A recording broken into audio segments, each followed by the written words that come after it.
So I know you all are tired of hearing about the Epstein thing that's going on. I wanted to go through this though. There's been some new revelations regarding Pam Bondi and Dan Bongino and their whole kind of scuff that they've been having within the government. Almost that Dan Bongino is like, if either Pam goes or I go. So Pam is actually Dan's boss. She is the Attorney General of the United States, so over the FBI. So you have to take that into account. And then also Kash Patel has been out there as well. I think all three have been they've been good at what they're doing. Dan Bongino has been pretty stellar. Kash Patel has been stellar. And I think there's no people that could be doing it better than those two guys. Pam Bondi, on the other hand, I've been back and forth. I didn't really know too much about her. But before she got named the Attorney General, and even early on, I felt a little iffy on her. I was like, I'm not, even when nothing really had come out about her, nothing about what she was doing was anything wrong, and I don't think she's done anything wrong. But it's just I did not feel like. I didn't get that good, warm feeling from her that she was really going to be the best one for the job. I think naming an attorney general is tough to do in the first place. It seems like every one you pick doesn't turn out too awesome. And Trump did get his first pick of Matt Gaetz to be the nominee, but that's neither here nor there. But I wanted to kind of go through this, and ABC News, they gave a pretty good solid timeline of the whole kind of what's been going on about what's come out about the Epstein list and how the mishandle has happened and the kind of the back and forth, the changing of stories that have been going on. But first of all, this is the notorious financer who died by suicide in 2019. I heard this the other day. I can't believe it's been that long. I can't believe it's really been that long since that whole thing happened when he was supposedly murdered in prison. But everybody is familiar with Epstein. Everybody is familiar with Epstein, I'm sure. By now, you've heard of him. So this is 2023 this is Bongino and Patel on the Epstein case. So they were named, they're kind of like, they're getting in their, they're familiar with it. They're very familiar with it. And these were guys that were outside of the government and, they had been brought in by Trump. These are two awesome guys put onto the case. And, I mean, they're dealing with a lot of things. This is just one of the mountain of things that they have to deal with. But this is a big one, and I think this is almost the first one that has been the kind of a screw up in handling and getting stories straight. And it seemed like Dan Bongino, he was all against anybody letting this story go and letting it slip under the radar. And he's got in there, and now it seems like he put his neck on the line and he said Epstein was murdered. He was killed, or not he was murdered. I don't know the Freudian slip. He killed himself. And I don't think he had seen the tapes, and he kind of just stuck it. He went on just the things that he'd been told. And then now it comes out that Pam Bondi released the video. It's got a minute missing. Things just do not line up at all. And now there's what they had said, the client list is going to be released.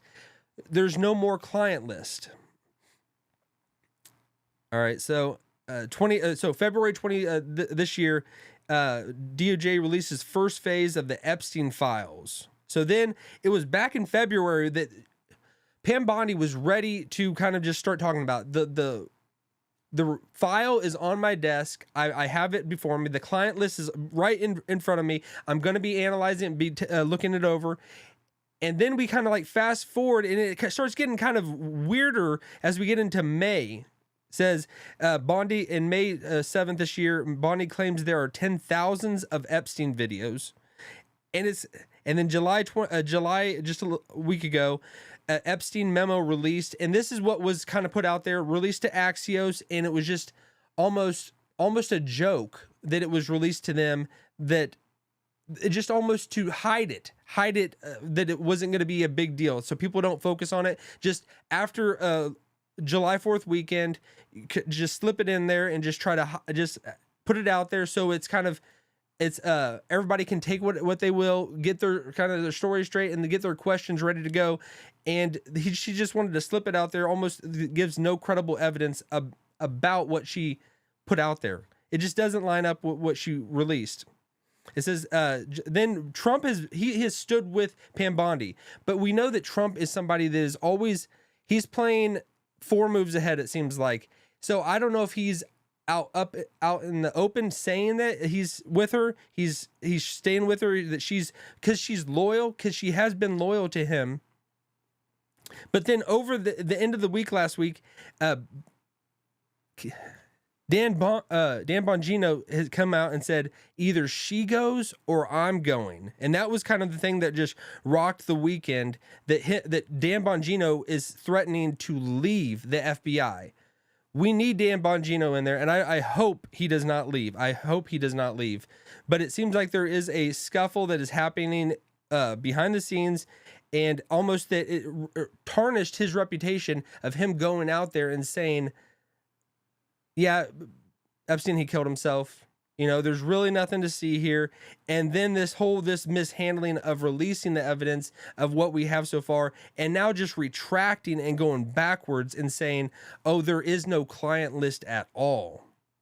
And I think everybody knows there's something there. So it seems like it's minutia and it doesn't matter at all. But this is something that I think could really hurt Trump's kind of image and reputation, because he has always been, you could say, vulgar at times, how just transparent he is, and he just says it whatever's on his mind and whatever's the truth, he just says it how it is. This is something that it seems like things are being hidden, things that are not being released to everyone, because there's something going on that I don't know if it's blackmail. I don't know if it's what it is that they don't, and it could be them wanting to hold things over other people. That it could shake things too much that they think it's not worth the effort to release these files and be just utterly transparent.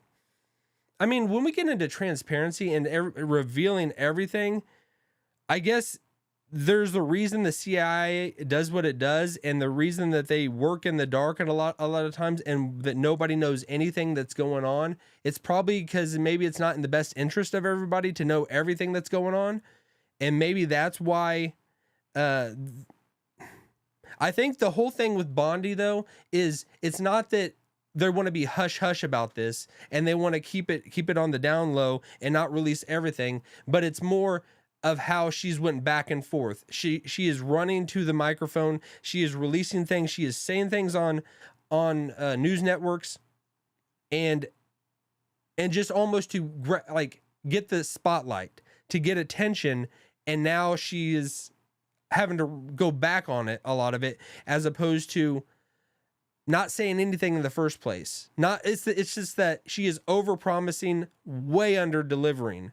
And now it's just, there's no even delivery available to deliver. It's not even on the table anymore of this client list.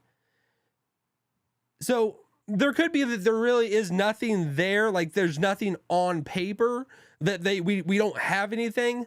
But when we talk about physical paper or whatever, there's still going to be records. If the FBI is so good at finding and investigating, they're able to find who did all these things. Epstein seemed like a guy that was just untouchable, and it seems like he's becoming more and more, in an evil way, of a legend, because it seems like he was doing things that were just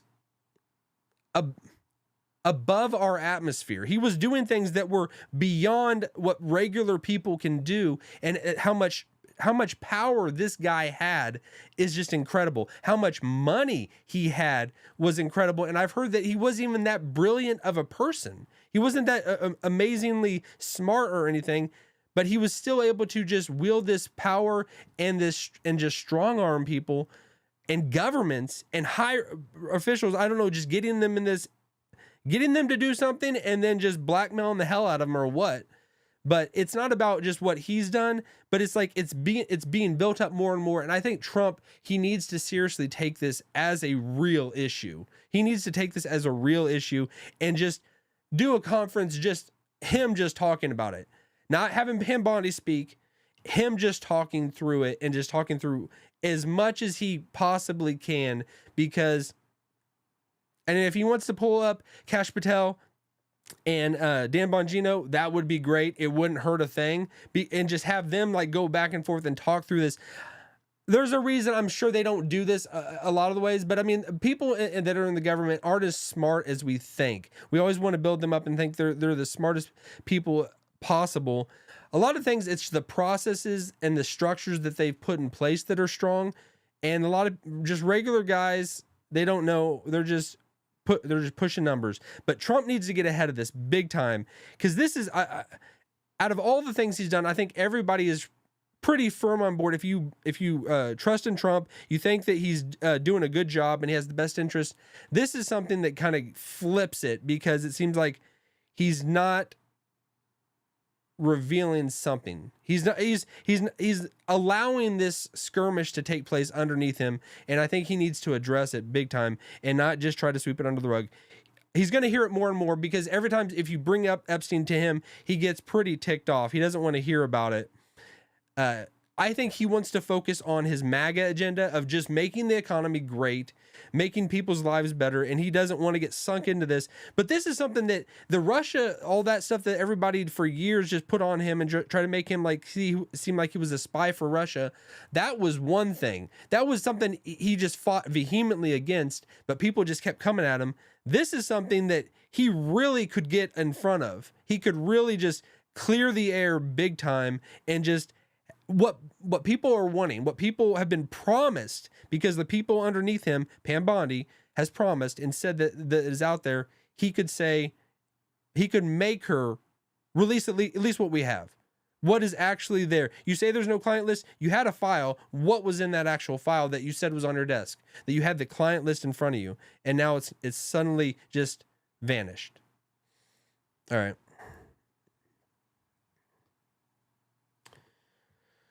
All right, so there's so much more to this that is happening. I think more and more is going to be released, more is going to come out. People are not going to let this go, and I think this is from both sides. And it seems like I'm hearing more about it from the actual right, the people that want this all to come out and just to be revealed and not to be hidden anymore. It's not as much people on the left, but people on the right are doing this.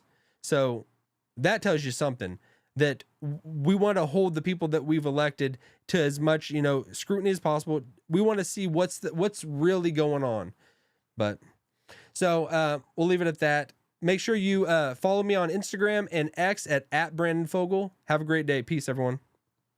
I could see the cracks form in the paint, growing like a fire. What do I say? Can you see that?